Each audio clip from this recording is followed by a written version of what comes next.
Hi friends, my self doctor Sunil Tanwar. दोस्तों, post septoplasty deformity और उसकी सेप्टोराइनोप्लास्टी मेरे साथ मेरे पेशेंट हैं वैभव जी। इनकी एक लॉन्ग जर्नी है because they already belong from a medical family. So ये सारी जर्नी जो है पहले इन्हीं से सुनते हैं, मैं बताऊंगा फिर इसमें क्या किया। तो इसको बंद कर। वैभव जी, आप बताओगे अपनी जर्नी जो है। वो करके मैं सर, मेरी जर्नी सर के साथ में बड़ी ही अच्छी रही और बहुत गेनफुल रही। कि सबसे पहले जैसे कि मैंने एक्सपेक्ट किया था कि मैं काफ़ी टाइम से नाक की प्रॉब्लम को लेके बहुत परेशान था। तो सबसे पहले तो 2015 के अंदर मतलब मैं सेप्टोप्लास्टी, मतलब मेरे को पता नहीं था कि मुझे क्या करना है, क्योंकि मेरे बाय बर्थ प्रॉब्लम ये थी। यस। तो मेरा एक नाक का एक हिस्सा जो लेफ़्ट नॉस्ट्रिल है मेरा, उसमें नाक का हिस्सा एक बड़ा हुआ था और उसकी वजह से ही कॉन्सिक्वेंटली मेरे को सांस नहीं आ पाता था। मैं पूरे दिन परेशान रहता था, इवन मेरे हर एक्टिविटी उससे प्रभावित होती थी। तो ये सारा कुछ होने के बाद मैंने मतलब क्योंकि मैं मेडिकल सेक्टर से बिलोंग करता ही हूँ, मेडिकल फील्ड से हूँ मैं भी, तो मैं महात्मा गांधी मेडिकल कॉलेज में ही डॉक्टर तरुण ओझा जी के पास में मैं गया। उन्होंने मेरे नाक को एग्जामिन किया और एग्जामिन करने के बाद ये सारा बताया कि तुम्हारे नाक में एक प्रॉब्लम है और एक तरफ से सांस नहीं आ रहा है। तो उसको लेकर उन्होंने सेप्टोप्लास्टी मेरा किया 2015 में। बट सेप्टोप्लास्टी जब करने के बाद मैंने देखा तो मेरा नाक का जो पोर्शन था वो काफ़ी झुक गया था, मतलब डाउनफॉल हो गया था, नाक में ड्रूपी नोज़ हो गया था मेरा।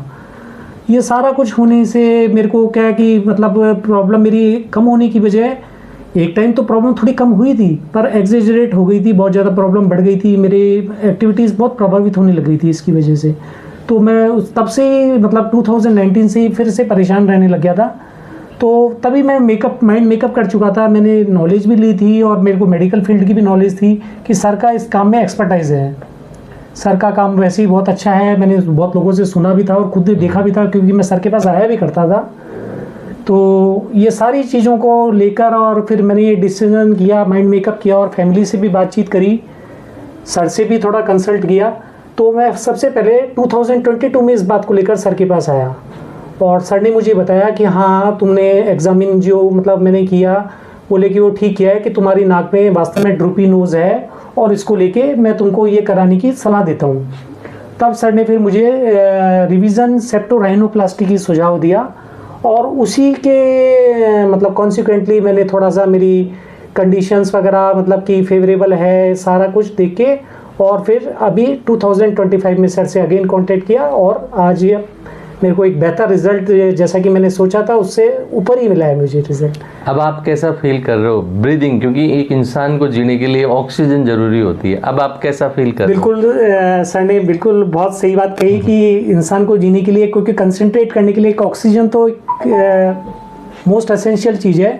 तो मुझे बहुत अच्छा महसूस हुआ इससे और अभी मैं कह सकता हूँ कि मतलब जैसे ही मेरी गॉज वगैरह रिमूवल हुआ, मेरे को सांस थोड़ी मेरी बेटर हुई है अभी से और ये उम्मीद है कि और अच्छी हो जाएगी, क्योंकि जिस हिसाब से मुझे मेरा डिज़ायर्ड नोज शेप दिख रहा है, सर ने काफ़ी अच्छा इस केस को हैंडल किया और सर का अच्छा एक्सपर्टाइज है।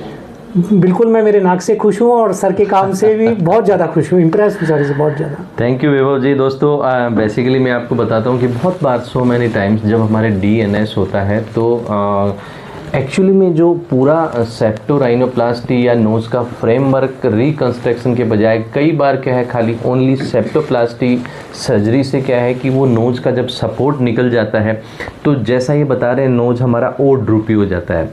तो जैसे अगर इनका नोज़ अगर हम देखते हैं तो ये भी एक क्या है कि ये जो नोज़ है ये ड्रूपी नोज़ है, ये एंगल जो है वो दैट शुड बी 90 डिग्री, ये पूरा जो है आपका नीचे आ रहा है 60 के आसपास, तो ये पार्ट एक्सेसिव दिखने लग जाता है, ये जो है वो प्रोमिनेंट बम्प बन जाता है। तो इस टाइप का जो प्रॉब्लम होने से पेशेंट को जब नोज़ को यूँ करता है या यूँ करता है तो उसको आराम आता है सांस में, तो ये क्या नेजल वॉल ब्लॉक हो जाता है। तो इसमें क्या है सेप्टोराइनोप्लास्टी सर्जरी होनी चाहिए। बहुत बार गलती से खाली सेप्टोप्लास्टी हो जाती है तो ये प्रॉब्लम होती है। तो ऐसे होने के बाद में एक रिब कार्टिलेज पेशेंट की हार्वेस्ट करके एंड इस नोज को क्या है फ्रेमवर्क बनाया जाता है, उसको अच्छा सपोर्ट दिया जाता है। एंड जो एक नोज लगता है जो ड्रूपी नोज, जैसे इनका अब एक 90 डिग्री एंगल जो एक मेल का जो नोज होना चाहिए वैसा नोज है।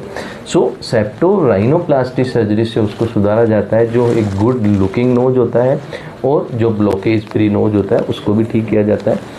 एंड इसमें बहुत ज़्यादा कोई अपने को ऐसी प्रॉब्लम नहीं होती है। हमें जो है हमारा सर्जन बेसिकली स्किलफुल होना चाहिए। जैसे इनकी रिब लिए है तो इनको अभी कोई दिक्कत नहीं है, आराम से अभी आज प्लास्टर हटा दिया, अब अपना फील्ड में नॉर्मल काम कर सकते हैं।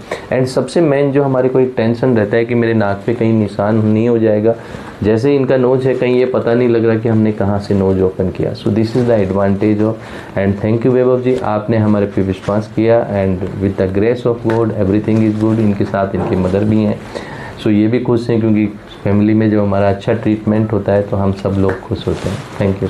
थैंक यू सर, आपका बहुत बहुत थैंक्स। आपको और आपकी टीम को बहुत थैंक्स देना चाहता हूँ मैं कि आपने इतना अच्छा काम किया सर। और लोगों को भी मैं रिकमेंड करूँगा कि सर का काम बहुत अच्छा काम है, सर को अच्छी एक्सपर्टाइज है इस काम में।